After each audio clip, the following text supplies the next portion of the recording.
chess is already hard enough, but I feel like the sooner you think of chess as a sport, which might sound silly at first, it makes it a lot easier because athletes treat their bodies well. They eat properly, they hydrate properly, they get enough sleep so that they can perform on the court, on the field, or whatever avenue they are competing in. Chess players, I feel like there's this stereotype that chess players don't sleep, and I tried that strategy and it did not work.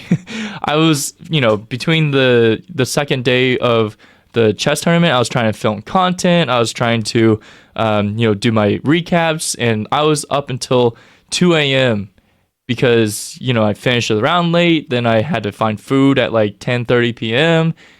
Just everything compounded, and it was just a terribly misscheduled day for me. And it showed. So this is what happens when you do not sleep properly and your chess suffers as a result. Queen to g4, this is the Copycat Vienna. I didn't find my opponent's account online, so I had no prep. But the Copycat Vienna is one of my favorite openings, or it used to be, because online there's a lot of fun lines, like even like queen f6 because people want to protect the g-pawn. Then you just jump in and you allow this check. You're like, who cares? You're not threatening checkmate because my bishop's doing a great job.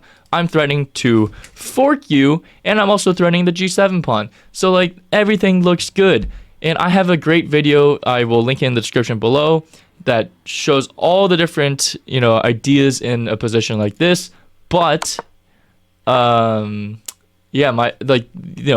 the board, people are so much more resourceful, and king f8 is like the top engine move, but it's really not like that easy to play, especially if you've never seen it before. So my opponent plays g6, not like totally losing. Queen f3, I'm threatening checkmate, right? So they have to do something about it. Knight f6, and here the last thing I want in this position is this knight to come to d4, hitting my queen with tempo, also trying to fork my king and my rook. So for that reason, knight g to e2 stops any sort of plans there. All right, next we get h6, and my brain goes in the wrong direction. It's like, okay, you have a weakness, so I generate a weakness with g6. What are you gonna do? Fianchetto your bishop after bringing it out? Probably not. So if you ever castle short, that's a weakness. And now that you play h6, probably hyper focused on like a bishop getting to g5 and putting like a lot of pressure on this knight. Well, you didn't have to do that this turn. You probably wasted a tempo, and at some point this might be a weakness as well. So instead of playing knight d to e5 to try and take advantage of black's lack of development and their inability to castle short to safety, I just gave the tempo right back with a3. And it's not like losing, it's just like, why? Like, black gave me a gift, and I said, I don't want the gift, have it right back, you take it. And just to show you like a little bit more of how dangerous this is, takes, and if you castle, it's like really bad because d4, your bishop's hit. If you want to take, fine, we take everything, but bishop takes h6, I'm hitting your rook. If you think you can just take, it doesn't work, because bishop takes, and actually I'm hitting the f7 pawn. The rook was a key defender of that f7 square, so there's no time for black to keep up with the capture chain. But yeah, and if you try for queen e7, a better way to protect f7 square, it's all good. I mean, I just castle, and if you try and castle again, same issue, d4. So a lot of times d4 will ruin a lot of black's natural looking moves. So for that reason, I should have played knight d5 first. It was definitely a lot sharper for black to figure out how to get their pieces out and king to safety.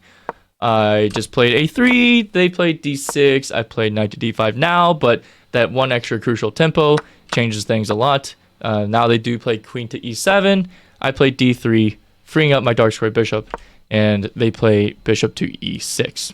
At this point, I generally just thought, okay, it's fine if they take. I'm not all that concerned. I'd rather play bishop to e3. Maybe they will help me open up my rook, the f-file for my rook to come through and apply pressure that way somehow. Especially because if the light square bishops are traded, this f-pawn still loses a defender. So I don't know. Maybe I was getting too creative for my own good. But after they backed up, I played c3, intending to push and break open the center. They played knight to d8, and this surprised me. I mean, look, I was executing the shirt, right? I guess I was barely eating. I wasn't sleeping, and I was playing a lot of chess, like both over the board in the classical time control and also blitz with, Boston Mike, Eric Rosen, Brentino, Yuri, all these people. Like, I was having a good time. But I was not seeing knight d8. I was like, what is this? But clearly, knight d8 is to push c6 and forces trade-off, right? So I said, okay, fine, I'll take your bishop first. They take back with the a-pawn, and I castle. I say, go ahead. You play c6, and then I'll take. That's fine. But they take back with the knight, and I play queen at e3. I'm got a clear target. So what do you do about it? b5. Okay. Well, now that I've castled, I noticed that you haven't castled. And like I said, you really can't castle short. Like, if you castle short in this position, if you castle short in this position, it can get dangerous for black very quickly. First off, just queen takes h6, right? So for that reason, I was like, okay, they can't castle short. The king's in the center. My king's out of the center. d4. Push it, break it open, let's go. And, because of that whole thought process, they had the same thing. That they're like, I can't castle short. I don't want to like open everything up and like have my king even more limited. So they played long castles. And look, it seems like everything's going well. Like, we got everything we ever wanted out of the opening, and we push a4, and we're opening lines of attack to the king. Everything is great. Like, I have used, move 18. I haven't even used half an hour of my clock. I'm just chilling, and we're going forward. Knight to c7, mistake. And I was like, okay, you're not going to do anything about me opening up this file? Sure.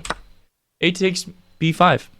They take back with the knight, and here comes probably my biggest mistake so far, and that is c4.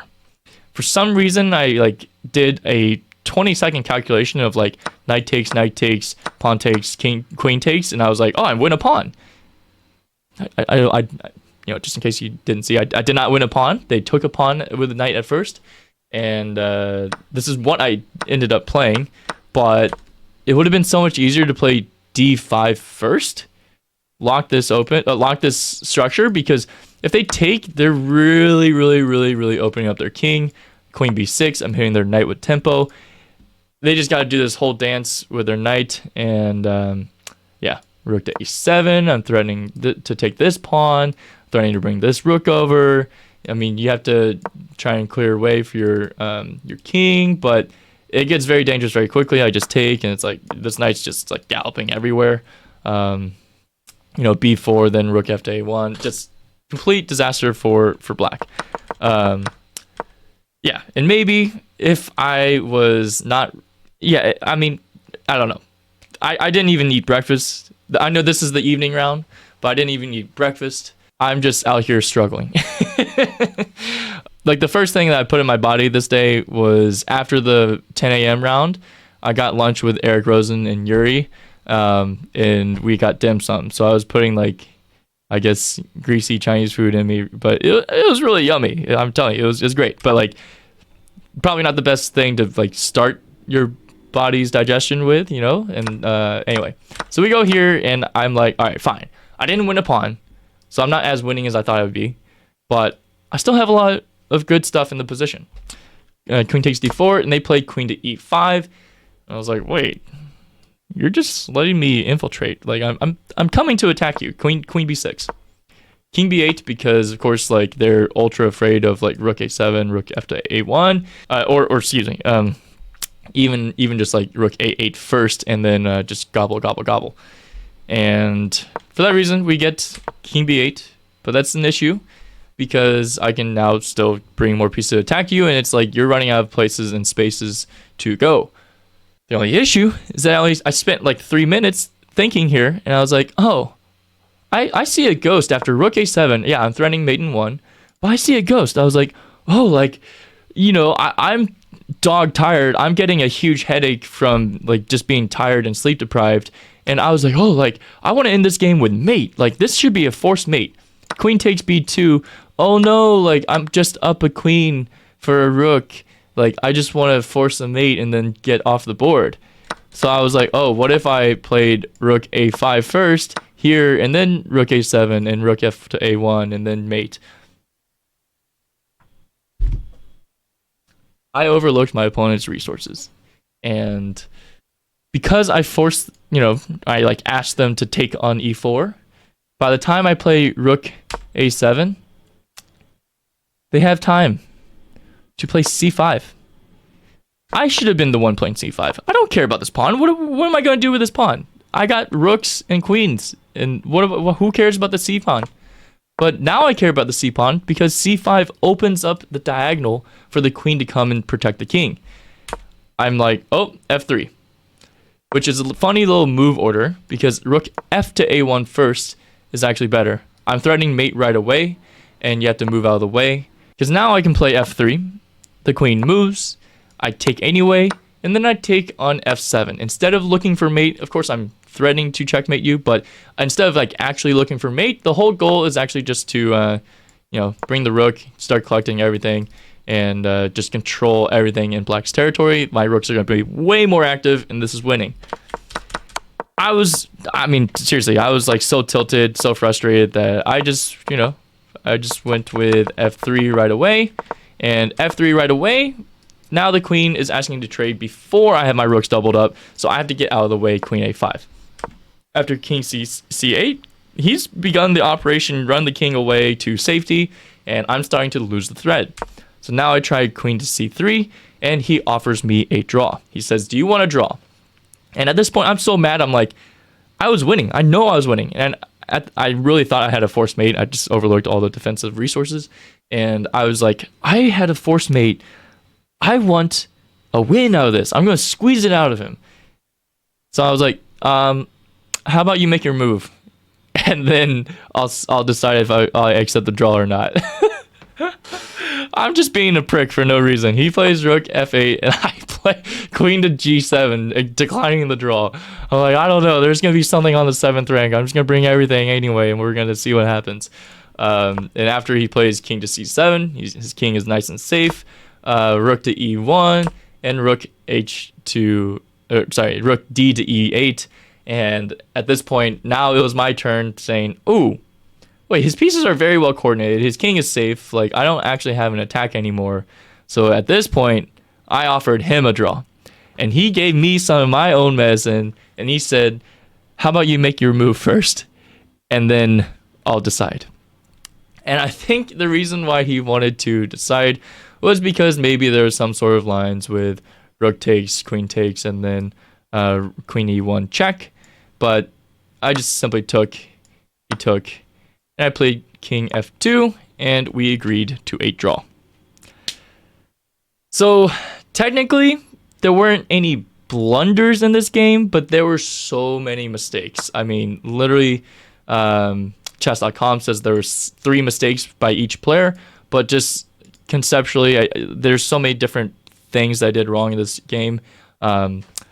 And I think it all stemmed from starting the day just tired, groggy, and not planning ahead. So moral of the story is make sure you get enough sleep before and during and probably after a chess tournament, and make sure you stay fueled up. Know when your meal times are going to be. At least have a loose idea of when you're going to do that, because it can have a cumulative effect in the downward trend. So take care of yourself, and if you haven't seen the other recaps, go check them out over there.